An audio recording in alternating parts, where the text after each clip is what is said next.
Welcome to another story presentation from Read Me a Story Inc., located on the web at readmeastoryinc.com.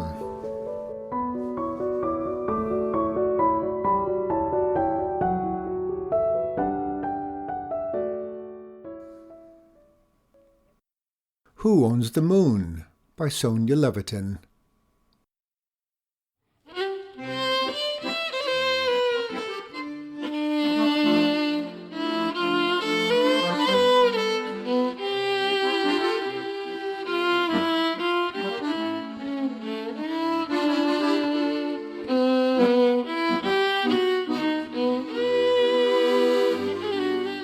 In a faraway village carved into a mountainside lived three farmers, Abel, Nagel, and Zeke. All day they tilled their fields, and all evening they sat together and argued. They argued about whose cow gave the richest milk. They argued about whose goat had the strongest horns. They argued about whose wife had the loudest voice, the longest nose, and the most unpleasant disposition. "Mine!" cried Abel. "Mine!" shouted Nagel. "Mine!" roared Zeke. They argued until they were tired and went home to bed. One night, when they had argued about everything, and there seemed to be nothing left, Abel looked up at the moon. It was a round, full, golden moon, bright and delicious. Abel gazed at the moon and sighed. "Mine!" "It's mine!" shouted Nagel. "No, mine!" roared Zeke. "I saw it first." That night they argued nearly until dawn, and the next night, and the next. By and by the moon waned until it was only half as large as before. "My moon!" cried Abel. "My moon is melting!" "That's my moon!" shouted Nagel, "and someone has nibbled half of it away." "It's my moon!" roared Zeke. "Someone has stolen a big chunk! Help! Thief!" By and by the moon waned until only a quarter was left. "My moon is vanishing!" sobbed Abel. "It is nearly all melted away."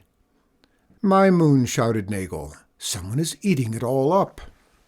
"It's my moon!" roared Zeke. "That thief has stolen most of it, and I will catch him." By and by the moon shone whole again, but the argument did not stop. "Ah, my moon is returned," sighed Abel. "My moon!" shouted Nagel. "My moon!" roared Zeke. Never had they argued so loud and so long over one thing. They did not tend their fields. They did not mend their fences. Their animals ran wild. At last their wives decided on a plan. They would send their husbands down the mountain to the teacher. Let the teacher settle the argument once and for all. That night each wife spoke to her husband. "Abel, dear husband, you must stop this fighting. You have no time to tend the fields, and we won't have food for next winter. Go down the mountain and talk to the teacher. He will tell you who owns the moon." "Nagel, dear husband, this thing must be settled at once. You don't mend your fences. The animals are running wild. Go down the mountain and talk to the teacher. He will know who really owns the moon." "Zeke, dear husband, this argument cannot go on. It's making you weary and sick. I hardly see you at home any more. Go down the mountain and talk to the teacher. Let him decide who owns the moon." The three men agreed. The very next day they went down the mountain to the home of the teacher. They waited in a long line for a long time. At last it was their turn. Abel, Nagel, and Zeke took off their caps and went inside to tell their problem to the teacher. When they had finished, the teacher sighed. He stroked his beard. He closed his eyes, thinking long and hard. At last he spoke in a deep, resounding voice.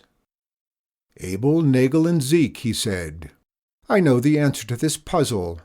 The moon belongs to you, Abel, and it belongs to you, Nagel, and it also belongs to Zeke. The problem is that none of you knows exactly when the moon is his." Abel, Nagel, and Zeke nodded and waited for the teacher to continue. "On Monday and Tuesday," the teacher told Abel, "the moon belongs to you." The teacher said to Nagel, On Wednesday and Thursday the moon belongs to you. And he told Zeke, on Friday and Saturday the moon belongs to you. The teacher continued, that leaves only Sunday. On Sunday the moon belongs to everyone. Abel, Nagel, and Zeke bowed down in amazement. Surely the teacher was the wisest of all wise men. One thing more, spoke the teacher. The moon will change from full to half to quarter, and on some nights you will not see the moon at all. It will be hiding somewhere in the sky, but it will still be yours. You must do exactly as I tell you. Then the moon will always return full and round. To Abel he said, on Monday and Tuesday evenings you must stay home and watch your moon from your own window. He told Nagel, on Wednesday and Thursday evenings you must stay home and watch your moon from your own window. And he told Zeke, on Friday and Saturday evenings you must stay home and watch your moon from your window. Abel, Nagel, and Zeke agreed. But what, they asked, shall we do on Sunday? On Sunday evening, said the teacher, you may sit together in peace and be thankful that the moon is there for everyone.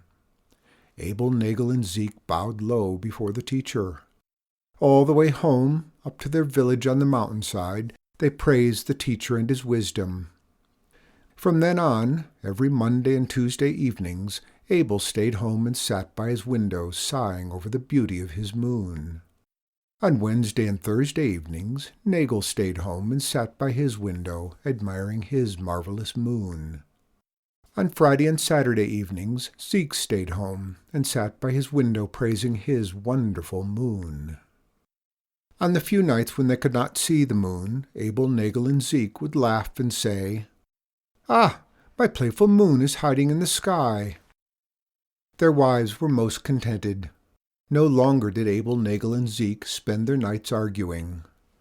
Instead, they went to bed in time to wake up refreshed the next day, and they tended their fields and mended their fences just as good farmers should. On the 2 nights that the moon was his, each farmer was happy. On the other nights, he was satisfied, knowing that his turn would come again soon. But Abel, Nagel, and Zeke agreed that the best night of all was Sunday. For on Sunday they sat together singing beneath the moon. And it seemed to them that while the moon was always beautiful, it was most beautiful on the one night when it belonged to everyone.